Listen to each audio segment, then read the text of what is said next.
Salam alaikum à tous les frères, bienvenue sur ma chaîne YouTube. Non, c'est nul, on recommence. Salut à tous, c'est Dakis et aujourd'hui on se retrouve pour une vidéo qui marque la naissance d'un nouveau concept, PTDR. Non, pas pénétration transgressive du rectum, je te vois venir. Bien que ça pourrait plaire à certaines, mais plutôt pourquoi tu devrais regarder. Et aujourd'hui on commence par Dragon Ball et Dragon Ball Z qu'on appellera Dragon Ball par la suite pour que ce soit plus simple. Déjà, rien qu'à ça, j'imagine que t'as plein de contestations. Mais tout le monde a vu Dragon Ball. Mais du Dragon Ball, on en a déjà partout. Ouais, en fait, tu fais juste ça parce que Dragon Ball c'est putaclic. Allez, tiens, mange ton dislike, ça... tout d'abord... Non, laissez-le. Non, sauf romantique. Alors, faites la file, on va faire ça bien. Ne t'inquiète pas, ça va bien se passer. Ne t'inquiète pas. Tout d'abord, au début d'un concept, quoi de mieux que de commencer avec la référence du shonen. On construit les bases et on fera plus compliqué par la suite, ne t'inquiète pas. Ensuite, ça peut paraître dur à croire, mais non. Tout le monde n'a pas vu Dragon Ball en 2018. Tu dois te demander quel genre de grotteux ça pourrait être. Eh bien, toi et moi qui avons eu la chance de commencer les animes très jeunes avec cette sacro-sainte bible en guise d'éducation bien vénère l'avons vu. Mais dis-toi, si tu avais commencé les animes en 2018 avec les milliards et les milliards Billions and billions de productions qui sortent chaque année, est-ce que tu te serais intéressé à quelque chose d'aussi vieux? Personnellement, j'en suis pas sûr, et c'est pour ça que des apôtres doivent évangéliser la plèbe. Passons à la suite. Alors, je vais pas te parler de synopsis parce que c'est chiant et que ceci n'a jamais convaincu personne de regarder Dragon Ball. En fait, c'est d'abord un petit enfant issu d'une fière race de guerriers qui se fait virer de sa planète parce que si tu veux, sur l'échelle de la puissance, il est aussi fort qu'un tétraplégique qui essaye de se masturber. Je n'ai aucune peine, je te nique ta... Pas cette fois, Caris. On l'envoie donc sur Terre, une planète faible, pour la coloniser. Parce qu'on s'est dit que les bébés ça colonisait les planètes comme ça à l'instinct. Bah oui, déjà, qui bébé n'a pas colonisé une planète ici? Du coup, il grandit et se fait étonnamment des amis.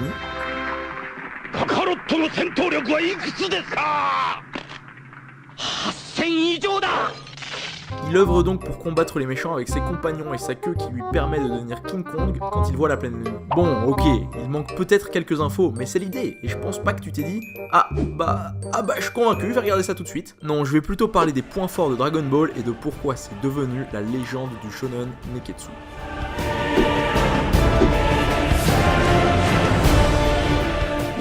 Bon, je vais sûrement parler avec ma nostalgie de gosse de 8 ans, mais c'est pas grave, on y va quand même.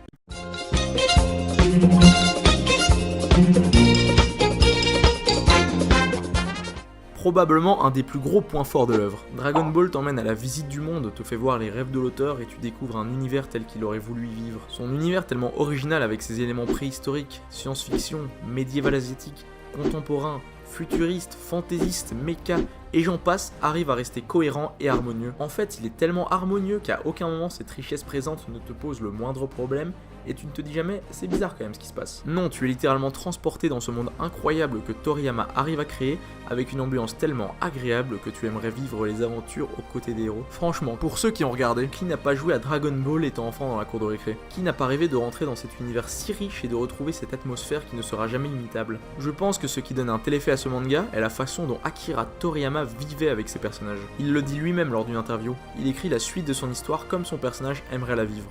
Plutôt fort au niveau immersion, tu ne penses pas? Bien sûr, on n'est pas au niveau d'un One Piece qui est probablement le bijou du 21e siècle dans le genre, mais il ne faut pas oublier que sans Dragon Ball, pas de One Piece. Oda est un fan absolu d'Akira Toriyama. L'aventure magique de DragonAll est sans doute ce qu'Oda a voulu retransmettre, et cela se ressent dans son œuvre. D'ailleurs, on peut voir dans cette interview le niveau de respect qu'a Oda envers son idole. Oui, on peut le dire, il le pompe allègrement. Il y en a un autre qui aurait bien aimé être à sa place. Et bientôt,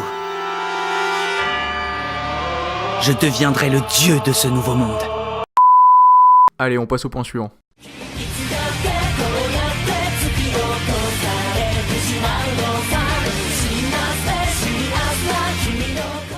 Ça peut paraître étrange parce qu'on pourrait penser que les personnages de Dragon Ball sont vides, inintéressants, simples, sans profondeur et auxquels il est impossible de s'identifier de par leur manque d'humanisme.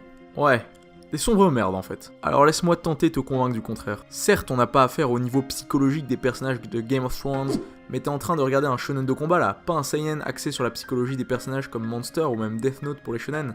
Tu sais à quoi t'attendre et ce que tu cherches c'est de la baston. Mais malgré leur simplicité, les personnages de Dragon Ball restent redoutablement efficaces.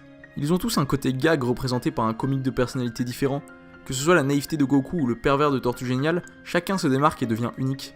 On n'a pas l'impression de faire face à des clones avec un background et un caractère pratiquement identiques. Cette unicité les rend très attachants et revenir voir un épisode de Dragon Ball, c'est un peu comme retrouver sa bande de potes pour passer un bon moment. Ce côté gag très présent n'empêche pas des moments ultra badass où l'on voit le côté un peu plus serious business de Goku par exemple.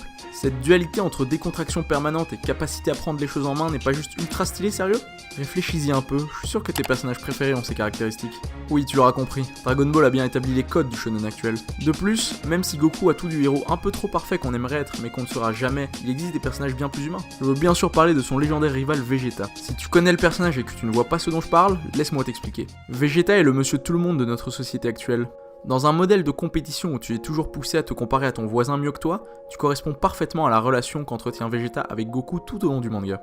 Il est l'éternel deuxième condamné à une course infinie qu'il ne gagnera jamais. Il est d'ailleurs très frustré de cette position et ça l'énerve à tel point que la seule barrière qui l'empêche d'être heureux est cette aspiration qu'il s'inflige à lui-même de devenir le meilleur. La comparaison permanente qu'il a besoin de faire pour se renvoyer une meilleure image de lui-même à travers la logique du « moi aussi je peux le faire », qui semble être un moyen de toujours donner le meilleur de soi, est en fait une prison qui l'empêche d'être pleinement satisfait de ce qu'il est maintenant. Il vit sa vie à travers le fantasme de ce qu'il sera demain et non par tout ce qui le constitue aujourd'hui. On peut y voir le côté insidieux quand on se rend compte qu'il existera toujours quelqu'un d'au-dessus de soi, de par la subjectivité de ce jugement et de par la diversité des qualités qu'un humain peut avoir.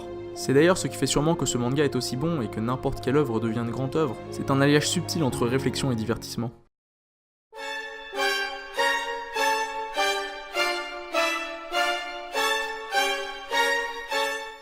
Je ne peux pas parler des qualités de Dragon Ball sans parler de l'épicness absolue retranscrite dans les scènes de ce manga. Que dire? C'est juste monstrueusement épique et badass. L'allure des personnages, leur charisme, l'impact des coups, la chorégraphie des combats, l'orgueil des scènes, les OST, la puissance des personnages, les power-ups, tout est travaillé pour rendre les scènes de combat complètement épiques. Impossible de regarder les meilleurs combats sans avoir un frisson qui nous parcourt le corps et de mouiller comme une jeune pucelle à qui on aurait arraché tout ce qui lui restait d'innocence. Pour te donner une comparaison, si tu transperces ton pantalon en regardant My Hero Academia, alors prépare-toi à devoir enfiler ton baggy triple XL et d'ouvrir toutes les portes de ta maison parce que tu risques de transpercer de 3 murs.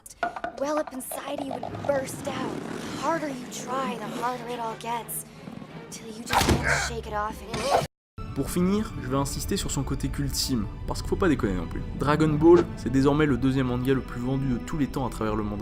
C'est une génération entière de mangaka inspirés pour dessiner et donner le meilleur d'eux-mêmes. C'est le précurseur de codes et de modèles de personnages pour le genre shonen de combat. C'est le manga qui a engendré le plus de jeux vidéo à travers le monde. 3 films live dont un produit par la 21st Century Fox. Bon d'accord, pas de la meilleure qualité, mais c'est pour montrer son ampleur culturelle. Mais c'est pas tout, c'est également 20 ans d'OAV et une suite non officielle pour déboucher finalement sur une suite officielle. Rends-toi bien compte, le manga est tellement resté dans le cœur des fans et a été la base de plusieurs générations que 20 ans plus tard on a estimé que faire une suite allait générer suffisamment d'argent, non pas pour la qualité produite mais uniquement pour l'utilisation de son nom. On parle quand même d'un animé qui a fait top 5 au classement quasi tout du long tout en conservant une qualité médiocre. Tout ça pour dire que ne pas regarder Dragon Ball alors que tu es fan de shonen de combat, c'est un peu comme se laver le cul par l'avant. Vous vous foutiez de l'histoire. Voilà. Il a inventé sa propre histoire.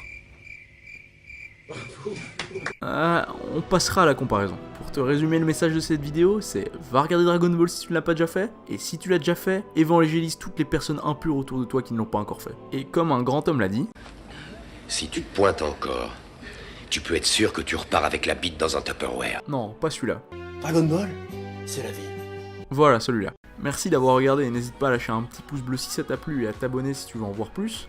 Et dis-moi en commentaire si tu veux voir un anime en particulier, voire même un film ou une série, ça n'est pas exclu. Allez, à la prochaine pour une nouvelle vidéo.